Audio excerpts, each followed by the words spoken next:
Hey there, welcome back to Elden Ring and our lore playthrough, going through reading items, enjoying our time, etc, etc. We are going to knock out the rest of Caelid. We could potentially go on and do some other things, and I don't know that we'll honestly clear all the rest of Caelid, but the main reason, or I don't know that we'll clear the rest of Caelid in this video, like in one single video, because there's a lot. However, there is something we need to take care of. It's another piece that we got from Radahn, his Great Rune, but it's devoid of any benediction, no positive favor, right? And we have to seek the divine tower of Caelid, which stands upon the precipice at the Dragon Barrow's shore. I mean, we've seen it. We have seen it from over in this angle. We've seen it hanging out right over here. So we need to go do that. Like it's been looking at us in the face for a very long time, and it's time. Now, one of the ways we could go about doing this, we can see there is a road here, and we have Fort Faroth, which would follow us all the way along here, and then ideally right there. But if you look right here, like, I mean, we're close, right? We're right on the edge, and there's a high cliff face. We can't seem to reach up there. We can see some beasts. We see the tower and stuff, right? But look right up ahead. I mean, there's a giant chasm, huge chasm there, valley.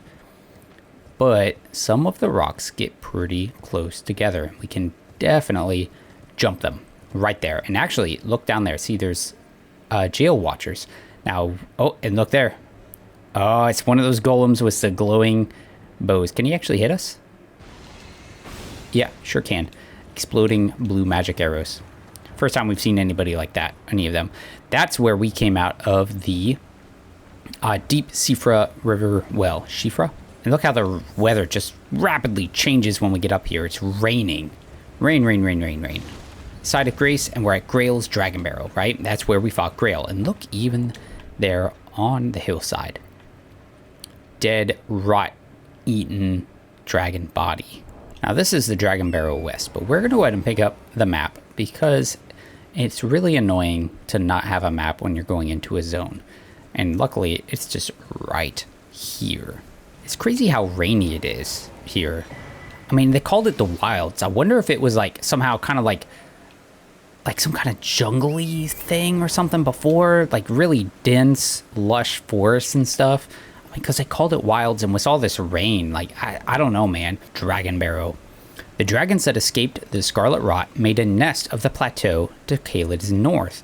Thus, it was named Dragon Barrow, and none dare to enter.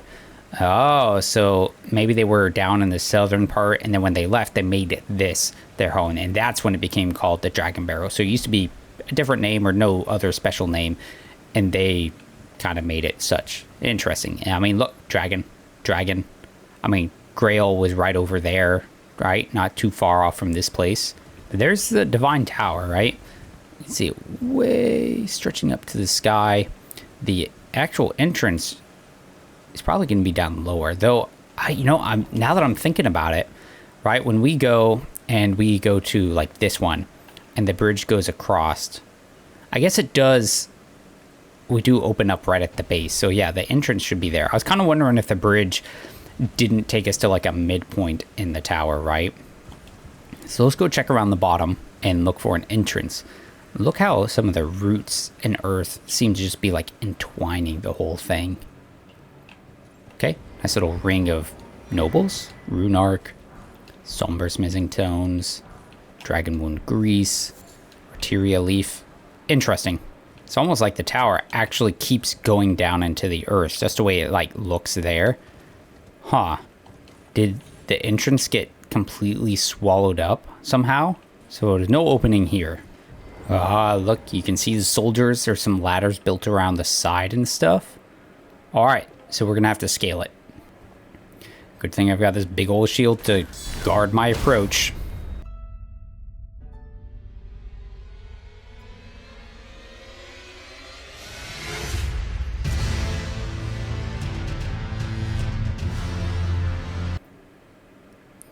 Look at that view from here. Look at all the side structure right there. It's like the Bestial Sanctum actually like extends underground with all that other stuff. It's still not quite the same architecture as like the Divine Towers. Like the stone seems to be a different material. Look at that big old bridge too. The bridge does seem to be made out of the same type of stuff as that. Huh. All the divine towers circling around the center. And we finally made it up after a little bit of some finagling. Divine Tower of Caelid. And we can see that there are 2 paths. There's way up to the left and stairs that go up. Now, in the past, we've gone to the top, and that's where we found like a dead 2 fingers, I guess. And then that's where we found the benediction. Now, I wonder, right? So these, you know, the demigods, they had these great runes, right? Shards of the Elden Ring. And I imagine they had some kind of, I mean, like when we activate the one we have equipped, it has an effect for us, right? And I wonder if all these pieces would have had some effect on the order of things, right? Because they were a part of the Elden Ring. Why does that spot look so different? Shimmery star things. Yes, it's the same thing. See, there's a golden meteoric ore, or golden hued meteor. But, you know, wonder if they would have had some effect on things if they were actually attached to the Elden Ring.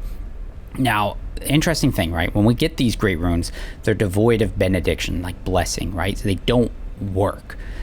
So I imagine when the demigods got them, they probably did function, right? But at some point, they probably lost it, much like how grace was stripped from, like, Godfrey.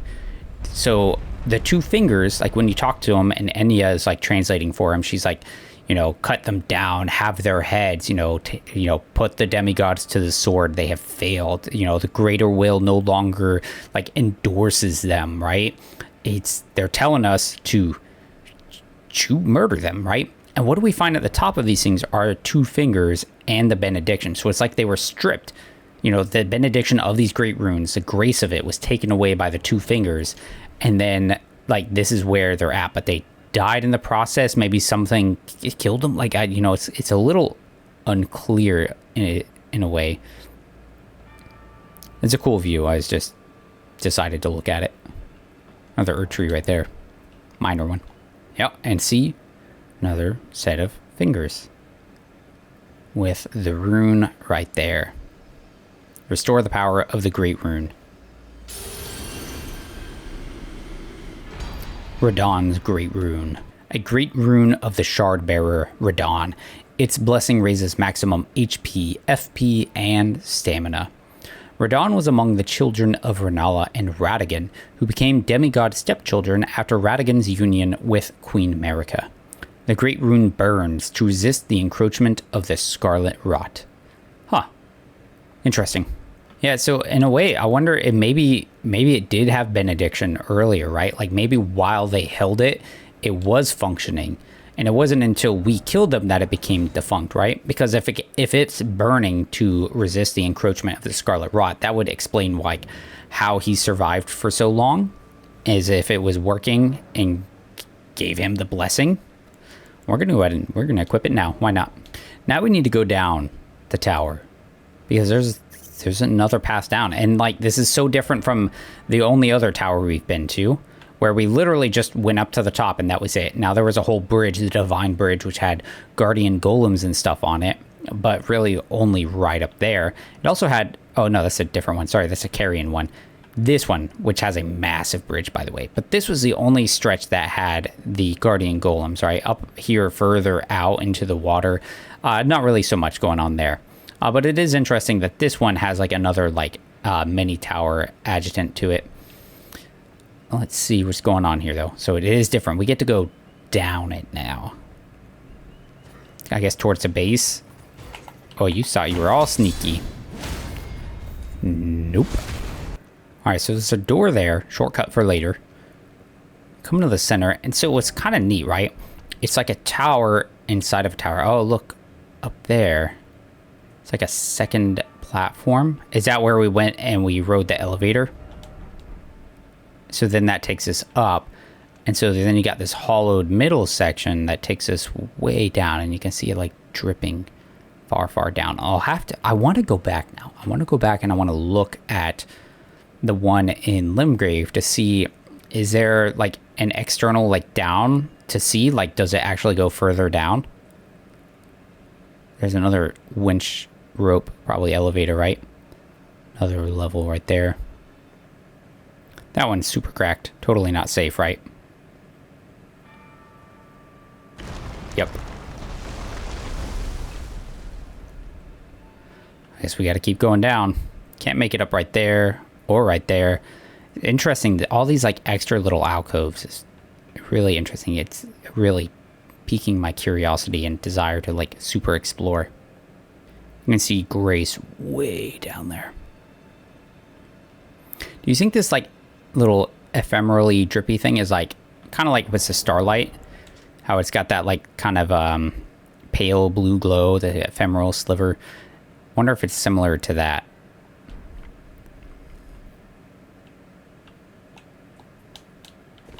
Oh, no.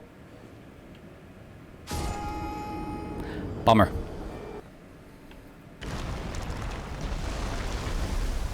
Are you serious? Ah, rip all my runes. Oh, look. And it goes even further down.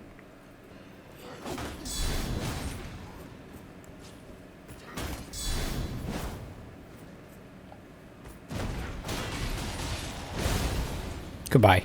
And up we go. Nice. We got ourselves a shortcut.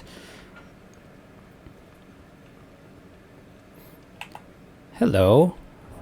Be you friend or foe? Friend? He's not doing anything, so that's cool. Look at the armor. He's a fire monk, but look at the coloration. It's very different. The other ones had that like red, kind of rust color on the hood and stuff. You know, looked very different. This guy's all silvered with a sword as well. The other ones had monks, but they had kind of a flame look on the monk. This one's a scimitar, curved sword, flame undulations on there. You know, seems pretty par for the course, right?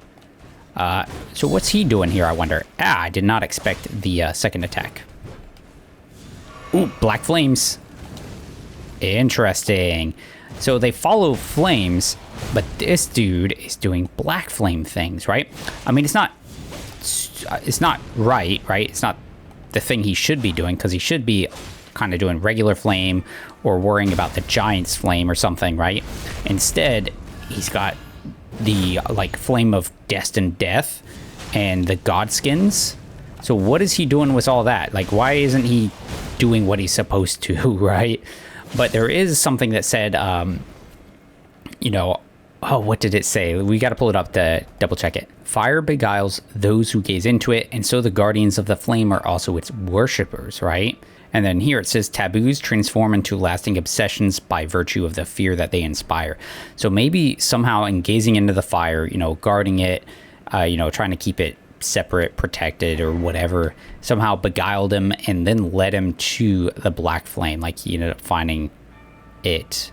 If we jump on that one, is it going to break down? Looks like a break. I don't think I've ever tried that before. I wonder what those messages are going to tell us. Down required ahead. Here. But it looks like, you know, we could drop down over there. All right, let's try this one. Yep. Hey, we lived. I don't know that this is necessarily like a Sifra river depths or Ainsel River, like, you know, deep, deep, deep into the earth. But it kind of feels that way. I mean, granted, we started up pretty close to the top, so I guess we could just now be reaching towards like ground level. But again, it feels like we're deeper, right? Like it feels. Divine Tower of Caelid basement. Who are you fighting? Hey, another one of those fire monk guys. All right. Ooh, what'd you drop? Oh, smoldering butterfly. There's something through that door. We're going to farm some of this dude stuff real quick. I say real quick. It's probably going to take me like 20 minutes. Yeah, because I want to know a little bit more about them before we walk into whatever that fight is.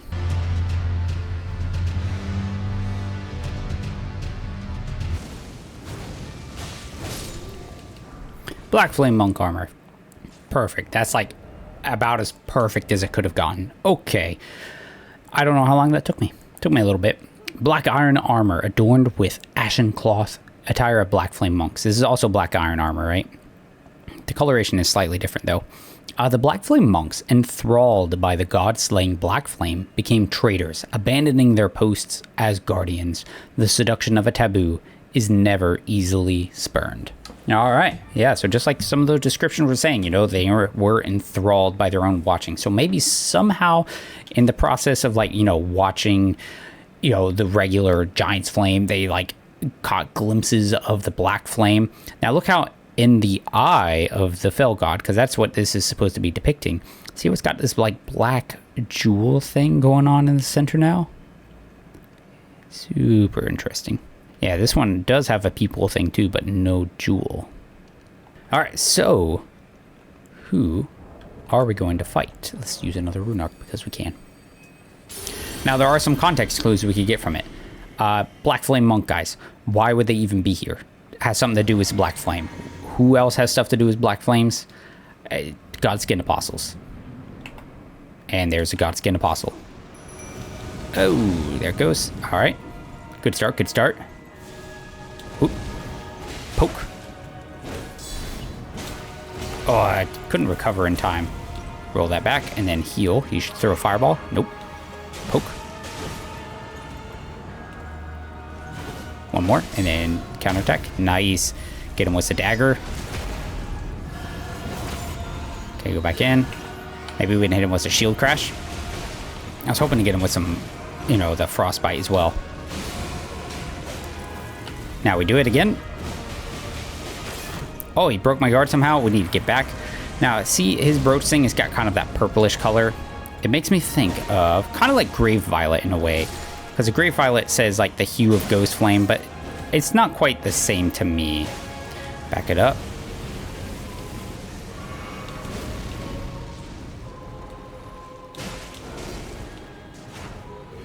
Ooh, didn't see that part coming out. Any blood loss going on? Oh, lordy. Double heal.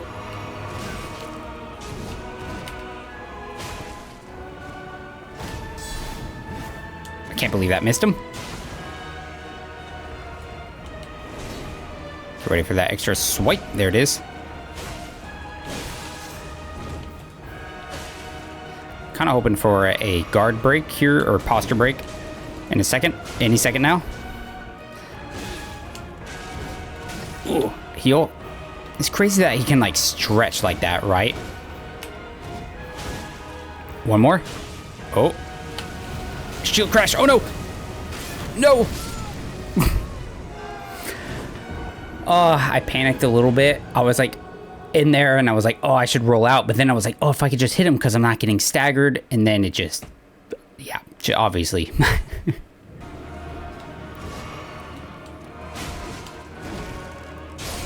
Got him. Nice. Whew. Godskin Apostle hood, robes, bracelets, trousers. Huh. So what was he guarding and why was he down here? Let's look at his armor real quick, right? You can see that big purple gem thing now too. Hood made by sewing together patches of smooth skin worn by the Godskin Apostles. The Apostles, once said to serve destined death, are wielders of the god-slaying Black Flame, but after their defeat by Malekith, the Black Blade, the source of their power was sealed away. And see, right? The Black Flame could once slay gods, but when Malekith sealed destined death, the true power of the Black Flame was lost. So they served it, defeated by Malekith, the Black Blade, and then it was sealed away. Now, the Malekith is the Black Blade, is what it's saying there. And then we also have the Black Knives, right? It once belonging to the assassins who murdered Godwyn on the Night of Black Knives. There was a ritual performed on the oddly misshapen blade, imbuing it with the power of the stolen Rune of Death. So, Malekith defeated the Apostles who worshipped destined death and the Black Flame that could slay gods. And when he defeated them, the true power of it was sealed away. Now you then had these assassins who stole a fragment of the Rune of Death and used it to make these black knives. And they're black knives because, like, of power of, like, the Black Flame. And it's like that. I mean, Malekith was also called the Black Blade, right? But see how this is different than the Black Flame. Like, when we see them using the Black Flame in some of the incantations, it's just pure black. It attaches, saps away health a little bit. But this one, how it has red color, reduces the HP and everything because it still has a portion of the true power of Destined Death. It's only a portion though, where they stole, the rune of it, stole a fragment or something along those lines. Godslayer's Great Sword. Sacred sword of the Glomide Queen, who controlled the Godskin Apostles before her defeat at the hands of Malekith.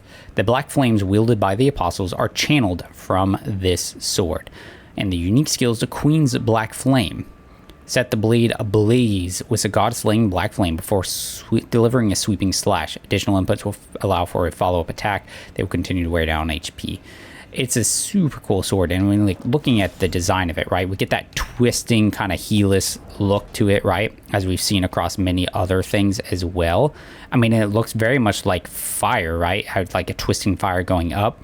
Look in the crossguard, there's that black kind of jewel look to it. Maybe I can turn on my lantern, and maybe that would help us see it a little bit. And we see that in the armor of those Black Flame monks. So are the Black Flame monks kind of like the new beginnings of the Godskin Apostles and stuff, right? Who are now being lured in by it. So we have this Glomide Queen. She controlled the Apostles, right? And so that's when the armor says they were defeated by Malekith. So Malekith defeated them and the Queen, which then sealed away Destined Death. So what happened to the Glomide Queen? Does it say here? Not just before her defeat at the hands of Malekith. So yeah, what happened to her? What happened to this Glomide Queen? Really interesting stuff. Interesting implications, between the whole thing, and who could the Glomide Queen be, kind of what happened to her. As we go, we'll get some more items that maybe give us some more clues potentially. There's a lot of really kind of interesting theories on it and who she is and stuff, but that's where we're going to call this one. I think we'll just call it there, keep it clean and simple, just a divine tower, right?